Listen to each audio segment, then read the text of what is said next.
Sweet, I think we're rolling. What's up, everyone? It's John, lead maintainer of Ladderly.io, where we now have the job board with fresh jobs. It's not the most jobs, it's the fresh jobs, and you can contact the poster directly.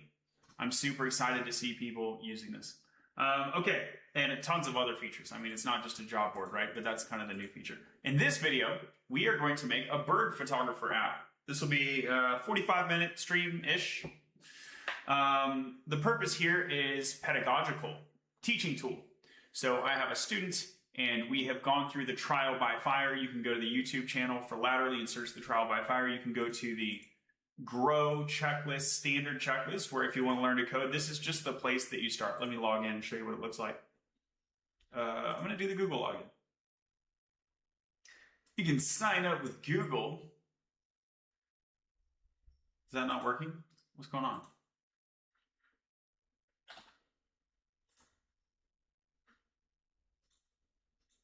Maybe I should do the, oh, look at this. Social auth is not working. Okay, I'll take a look at that. All right, so username and password, I guess, for now, whatever.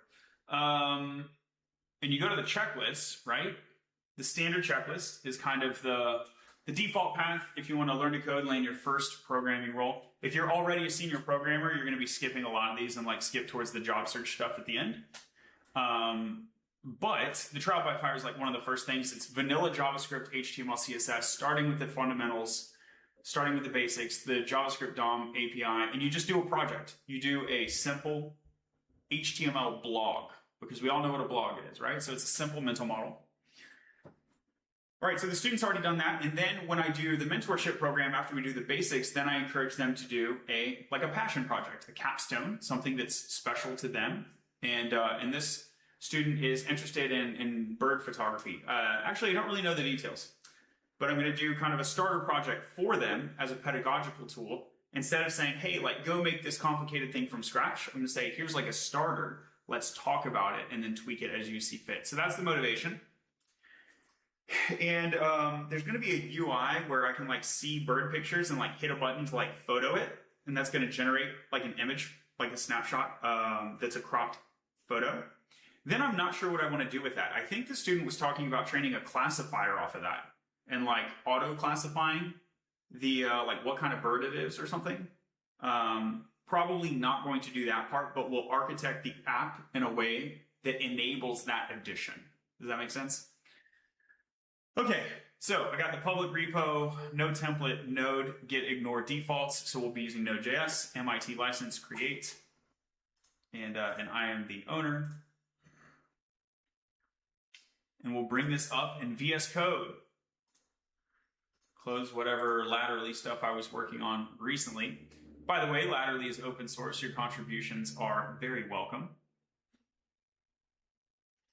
So let me grab the GH. I'll go through the GitHub CLI. I think that seems fine. I'm already in the workspace. Very cool. We'll clone this photography thing. So I'm using a multi-root setup here. I'm on the Windows machine because that's what I stream from. There's something called Superset, which I like a lot these days for multi-agent harness. I'll just give it a shout out. I don't think I have it installed on the Windows, and I'm not going to spend time installing it. I would often be going for this. But I don't want to spend time installing it, so I'll just give it a shout out. Very cool piece of software right here that is like a Claude wrapper with native work tree integration, and you could do like a bunch of tasks at the same time. Is the idea. Okay, do I have Claude? Okay, cool. Let me go to this bird thing. And what do I want to do? So I could just immediately go to Claude. I'm tempted to do that, but I'd also like to use Next.js. So maybe I should bootstrap with Next.js literal.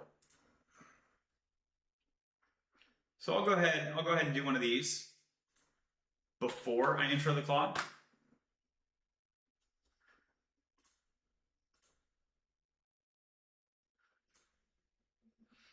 You could also go Claude first. I think that's fine. And I'm like indifferent, frankly. Like, what's the right way? AI first, or like use the CLI command?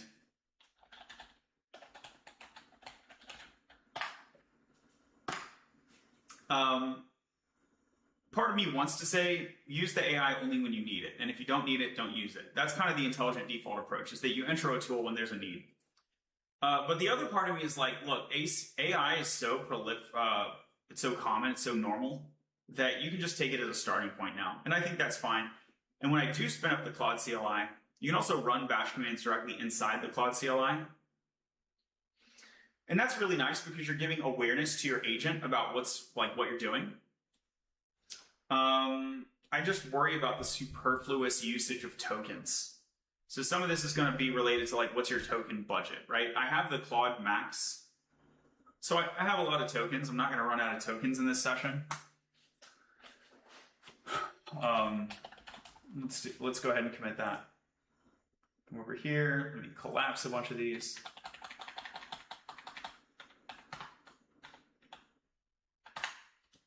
Yeah, I think either way is fine. I don't have a hard stance on this initial bootstrapping of the application. So here I'm going to say chore.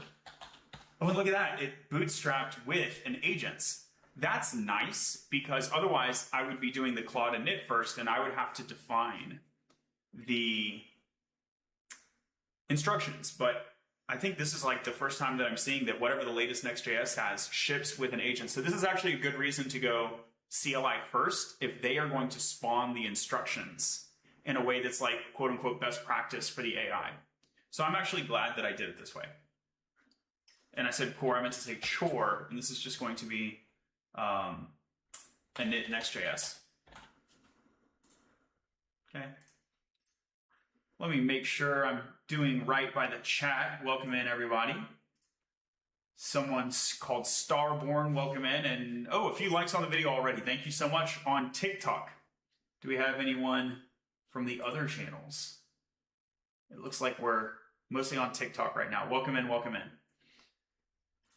Okay, so I would have done the Claude init next, but we already have an agent. So let me just go for Claude. What I want to do here is let's set up a bird photography UI. Oh, login expired. Okay, fine. Go through the subscription window.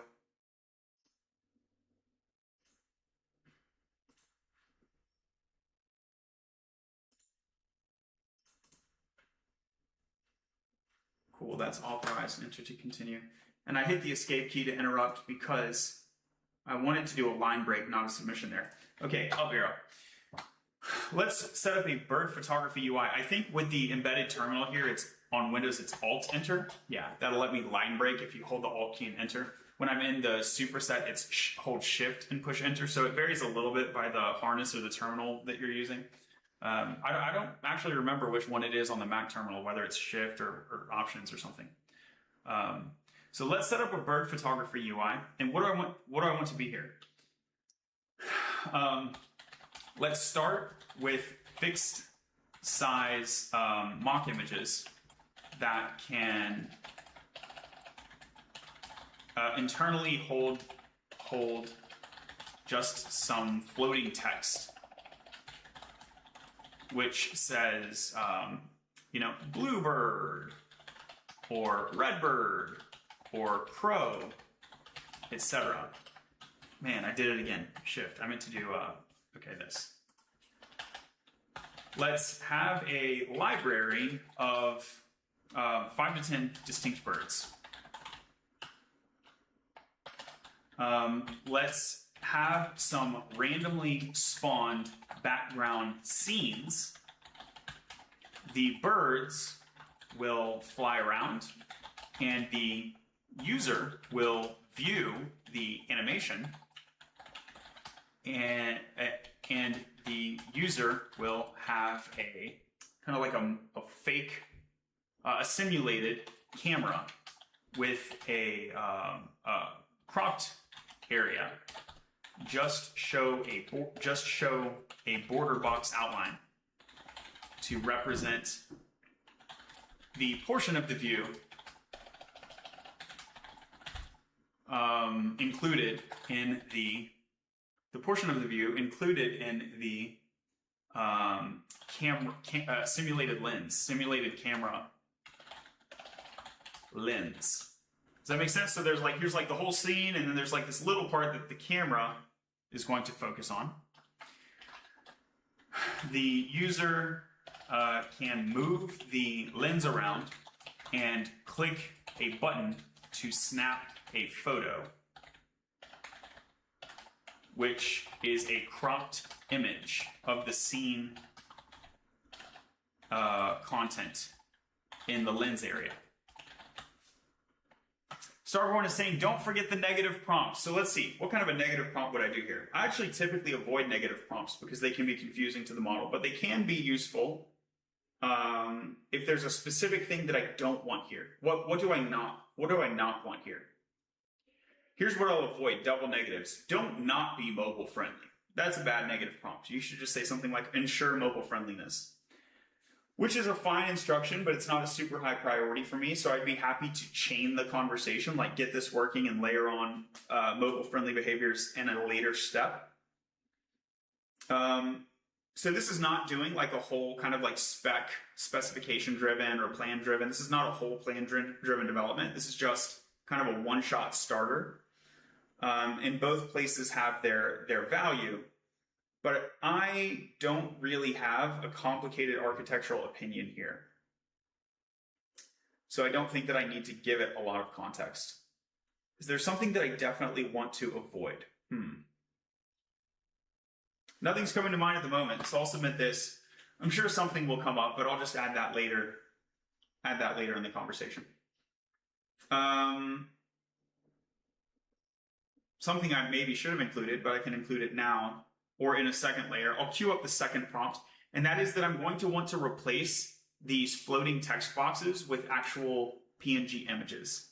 Now let's include support for PNG images of the birds rather than just the floating text boxes. Birds should have some metadata,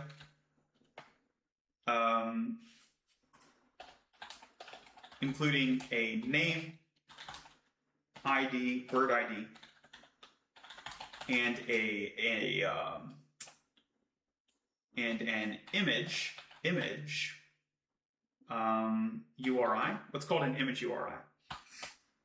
If the image fails to load, fall back to the text representation of the bird.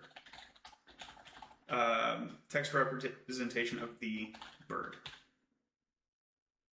Okay, so I'm going to pause there, and while that's cooking, I'm going to go get some bird images. Now we go to our friend ChatGPT. What up, Chat? Let's do some birds. Make an image of a bluebird with a transparent cut out background.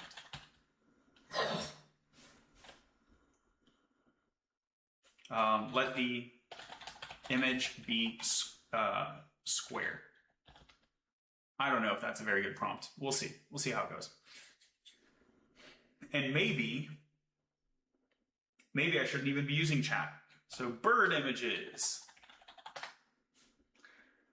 These are some cool birds. Ideally, we get like open source birds. You know, that's better.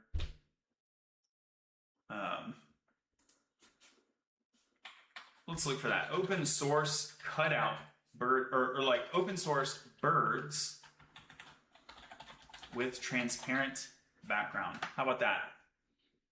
Free bird PNG images. This looks good. Wikimedia Commons, love it.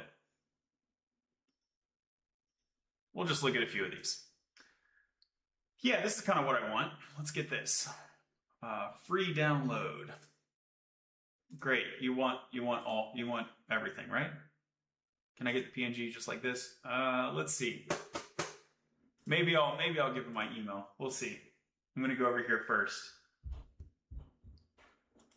This one. This looks good enough. Let's close the others. We'll stick with good old Wikimedia Commons. What about this other one? Do you need my email, or are you just gonna give me a bird? I don't know what this is. An owl. View manuals.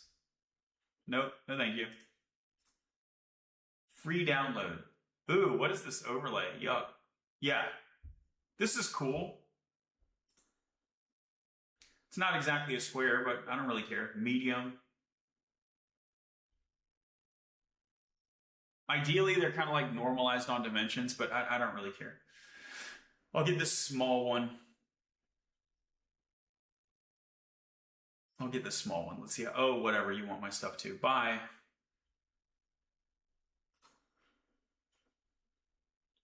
Checking in on the chat. Yeah, Wikimedia for the win, right? So we got this Coracious Garrulus. I don't know if I'm saying that right. Download all sizes. I really don't need all sizes. Size of this. Yeah, this is a good one. Let's do this one. So we'll save image as, and then over here in my downloads, I'll make a new little folder, and then we'll move it into the repository momentarily. And this is bird images. Okay.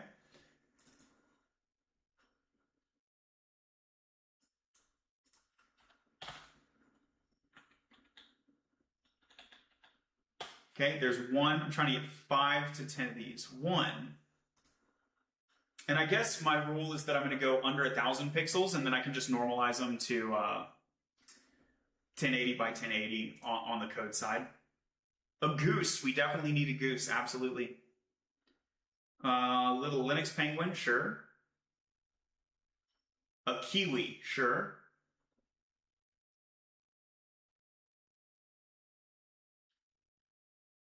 I think that's all. I think that's all I'm going to get away with. Birds with transparent background.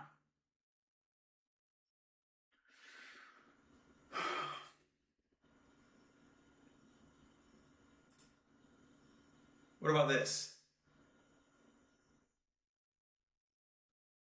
I feel like this is cool. I don't know.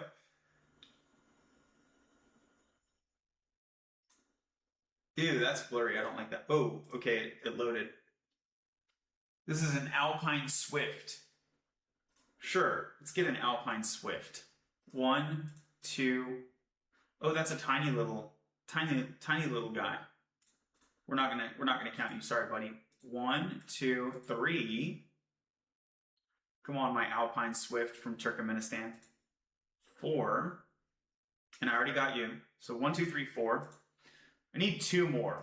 Come on. I know we got some penguin.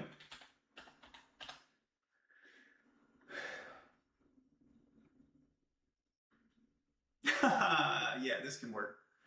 I'm really trying to look for the transparent background, or if it's not transparent, something that I can easily do like an image clip on the background. You know what I mean? Maybe one of these. Okay.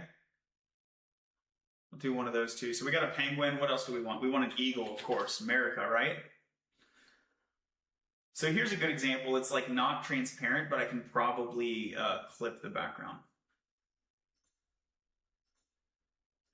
Okay, so I'll keep this penguin, this 1, 2, 3, 4, 5, and then we have the 6. I think that's good enough. So we'll download this, save image as. This is a Spheniscus muizoni. I'm not a bird expert, y'all. If I just call this penguin, am I doing the wrong thing? Sorry, penguin. I'll leave it to the bird experts to figure that out. This is an eagle for sure. This is going to be a JPEG. That's fine. Eagle. Goose. A domestic goose.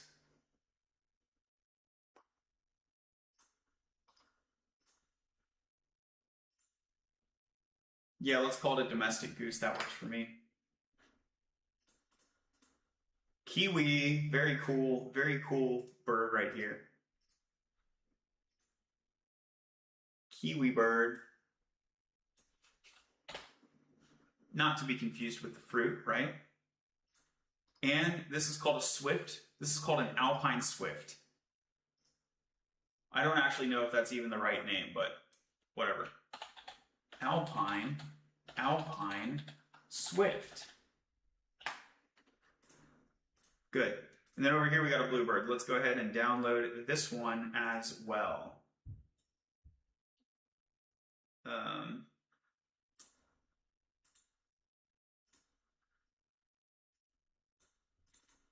Okay. Bluebird.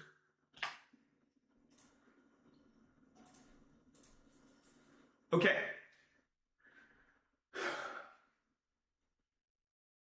Bring up VS Code.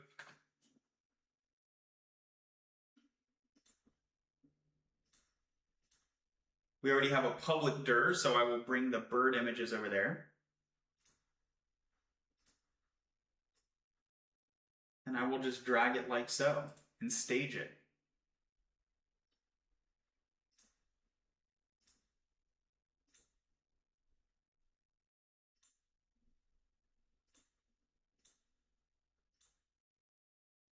Okay, so this is feet, bird images.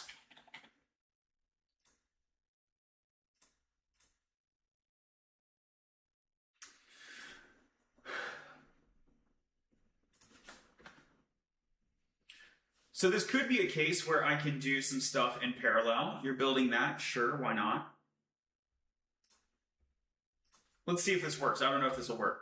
So we're going over to the bird photographer, bird.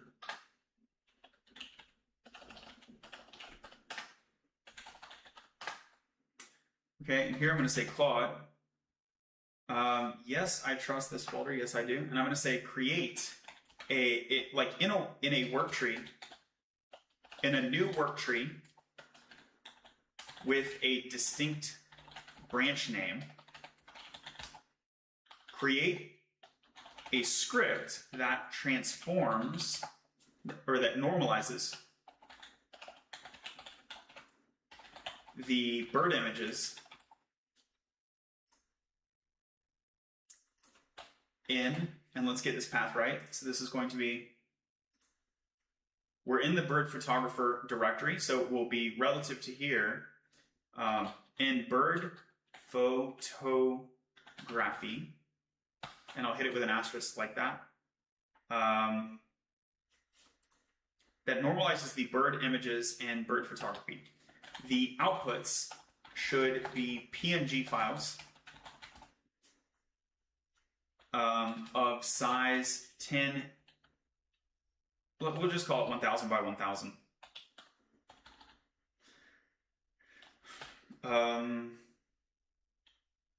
No need to rescale. You can simply center the images and expand to the specified size.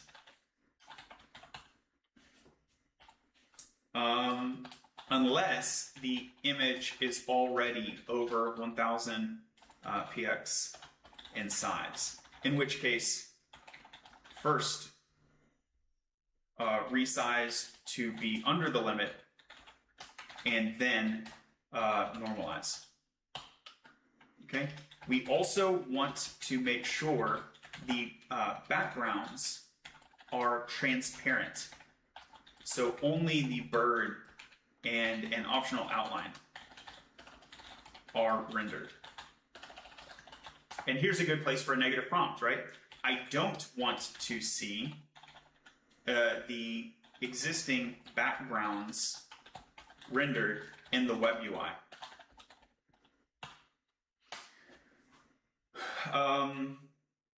Many backgrounds are already transparent or white, but there is a particular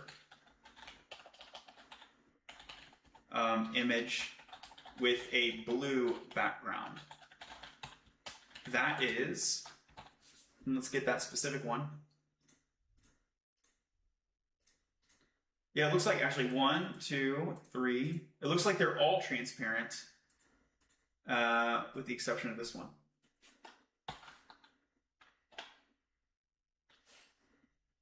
Cool. So we sent that.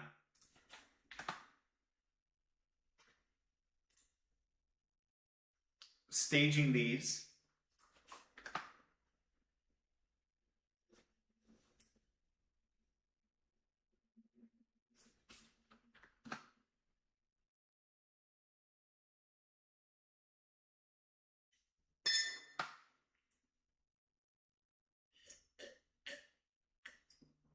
I could have done a YOLO mode or something here. It's using these nline, libraries. Yes, and why not install these libraries you are using nline? Maybe it doesn't need to. Maybe it's going to use them transitively, but if it's going to use them many times, it might as well install them.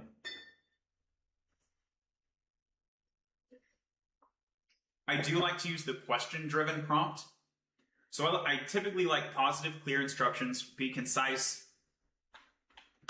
And if there's something that I think is objectionable, I will typically do a 3 strikes and you're out policy. So first I'll just ask a question, just like I'm talking to a person. I don't immediately say, hey, you're wrong. I immediately say, hey, why'd you do that?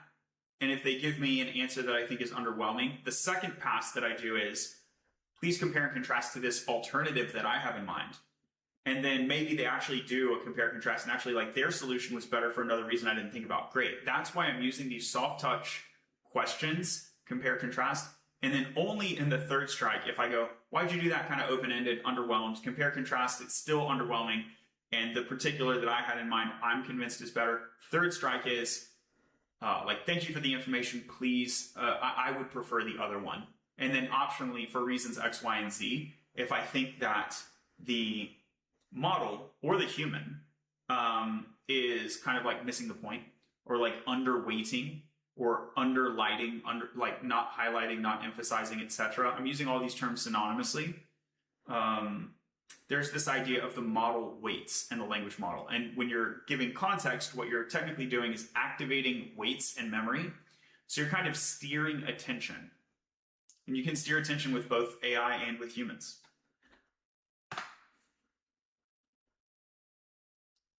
Here I might be curious why it went for MJS over a TypeScript script, but it's just not a big deal to me.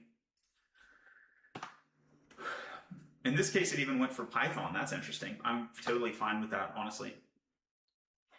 Yes. No, actually, I'm going to tell it no. This is one case where I have a strong opinion, so I'm going to be clearer. No, if you are going to use Python,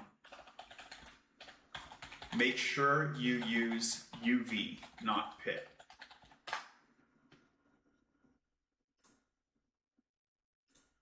Oh, it's just, it's kind of doing these temporary snaps. That's cool. I'll bring in that smoke test. It's going to RM them. Yes, and we should probably get ignore images we take while the program runs.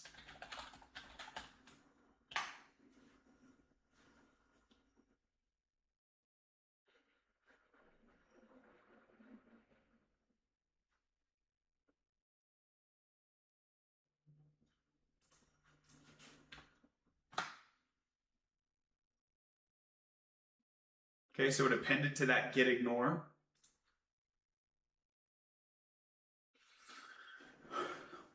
I like it. We're using Playwright. Love me some Playwright. This is good. Looks good to me. We'll stage that as well. To run it, nothing is committed yet. Yeah, good. Okay, so I'll go ahead and kind of naively commit this. Feat init scene view.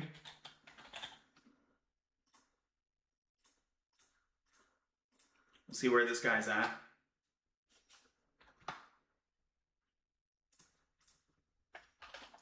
The images are currently located in, are currently located around, I'm going to say around here, and give it a particular file. Keep it parameterized because I may treat that dir as, so it's in worktree normalized bird images. So that's why the commits are not stepping on one another, because they're using these isolated worktree environments. Okay, since no app code references these images in this branch, I'll deliver a script that normalizes them. Cool. So because it's a different branch and worktree, I could go local to local, but what I prefer to do is to create a proper GitHub pull request. So I'm going to say yes, and once the script is working, go ahead and make a GitHub pull request. You might like to write some tests to ensure the script is high quality. So in a typical commercial app, particularly when I'm working with Python, I'm going to ask it to use UV. I'm going to ask it to write tests. I like PyTest a lot. And then I'm going to ask it to use a type checker for Python. And this greatly improves my ability to read the code. It improves my confidence when I'm shipping to production because we catch errors at development time before they go into production. I think it makes it easier on reviewers. If I'm working with a team, it makes it easier for other reviewers. And lastly, my order of declaration, but by no means of least importance, the type checking enables AI agents to do a better job of reading and writing. So eventually I'm going to close out this chat session and bring up another agent, and it's going to have missing the context of this conversation, but those types, as well as code comments, as well as tests, function as a kind of documentation that just in time expands the context of the subsequent agent to just know what's going on much, much better. That's one reason that I'm very permissive with code comments when I'm working with the AI, actually. It does get verbose.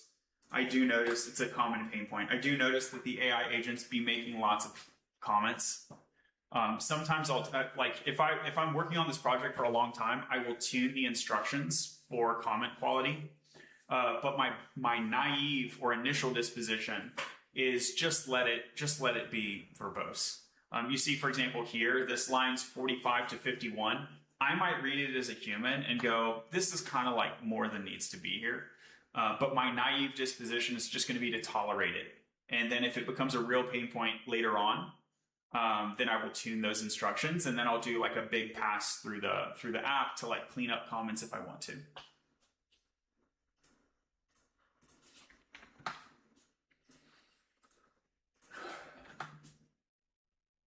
All right, cool. In the next 10 minutes here, I'm going to actually basically pause on the development and do a test and see where we're at.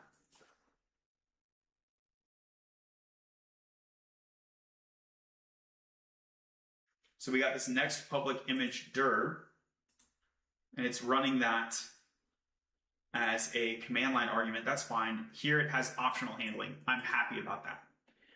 I might like a .env. .env, like a properties file, an environment variable file where that can be set configurable. I don't like these transient command line args because I'll forget about them. And it's just like I talked about earlier with the code comments and with the type checking, that we're trying to drop hints as we go for both AI and for human readability and reasoning. And the transient command line arguments are very poor for that.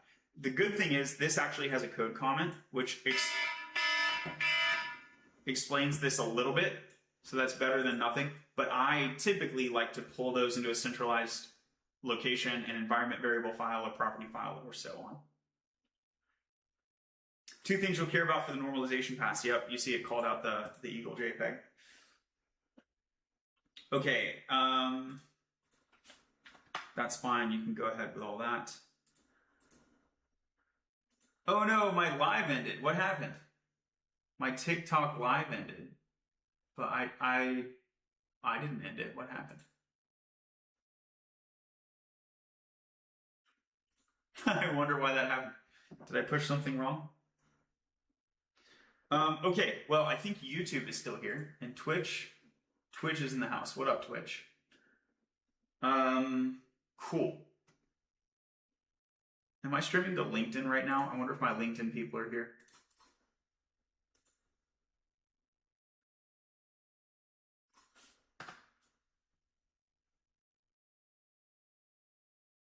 I don't know. I think there's like a lag on it or something. If you're on LinkedIn, I think my LinkedIn stream says it's 5 minutes deep, so I don't know. Something strange happened. Maybe there was like an internet issue on my side. Okay, so let's run the app. So I'm going to bring up another terminal. I'll cd to bird photographer npm run dev. Whoa, what's going on?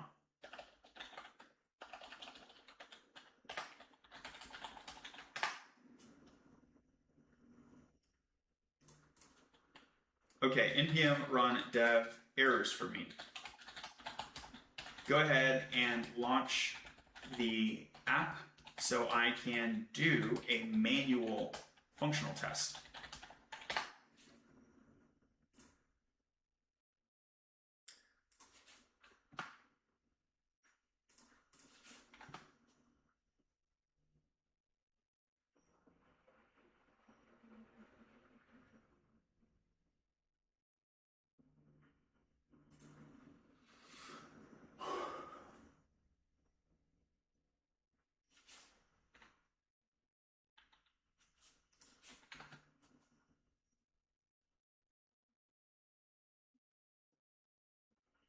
Oh, it's because I'm running it from the repo root. Yeah, that's true. So here, if I ls, I need to go one level deeper.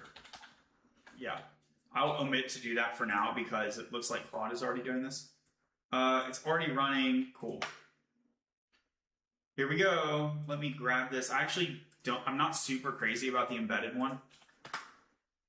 This is cool, right? This is kind of what I want. Boom.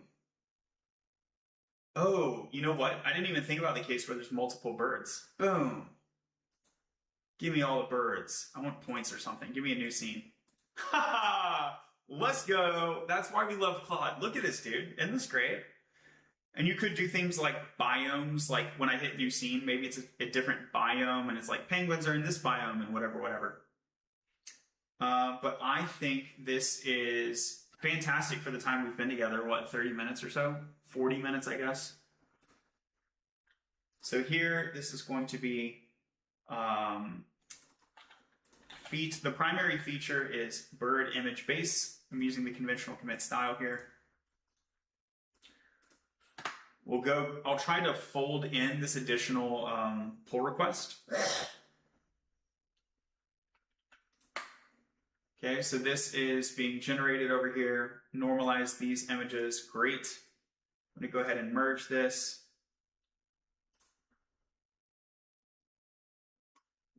It is merged to main, successful, good.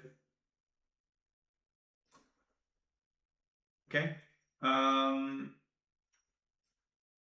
going to copy this. I'm going to copy this, and if I paste that, I have it on my clipboard. Now I'm ready to close this. I'll say close the work tree. Okay, now I'm going to go over here, and I will say halt the server and fetch origin main. Then reset hard on origin main.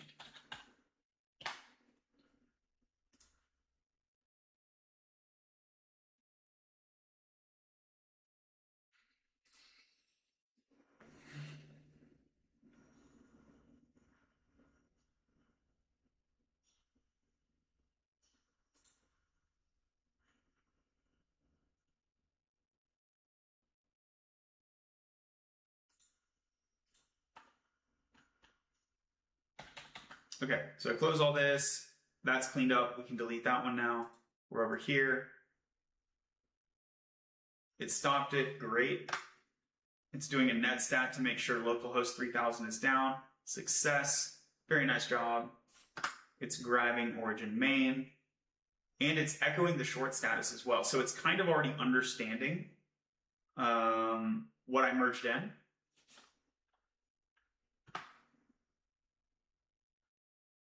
It's getting a little bit of context as we go, but I'm going to give it even more that I copied to my clipboard from my other conversation. Dev servers halted, notable from the fetch.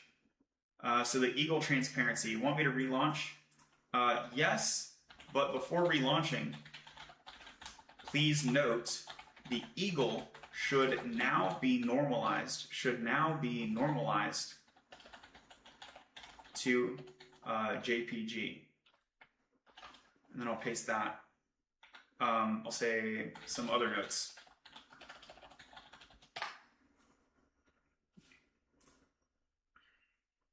I should not have included that actually. That happy to add this as an option might invite Claude to do some work, which was not actually my intent.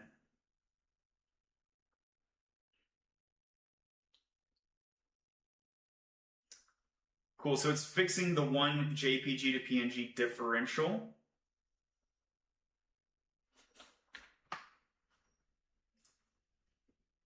I don't know that we need the Eagle PNG. Oh yeah, we do. It needs the PNG reference.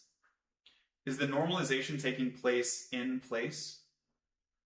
I thought it was not. Let's go see. So I have bird images, Eagle. Oh yeah, it was normalized in place. You can see it took out the blue background. I kind of wish that I had used a source directory, distribution directory pattern, but that's fine. Let's npm run dev and verify. Whoa, what is this? Another next dev server is already running. Why did you do that, homie? Yeah, so that would be one instruction that I would change if I was going to hang around longer. I'd be like, don't run it unless I ask you to. And you can see the Eagle there has the transparent background now. Fantastic. Look good to me. Halt the server. So I'll stage this one change, and this is feat use normalized Eagle image.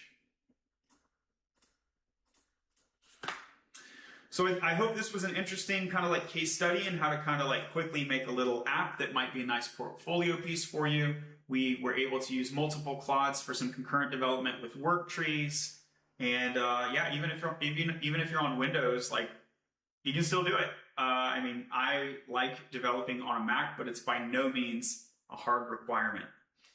And I do like Claude. So, you know, Gemini is cool if you want like a free one. OpenRouter is pretty cool. So there are low-cost options. But if you are trying to go for quality over price, I'm a big fan, and I typically recommend Claude Code today. We'll see how that changes in the next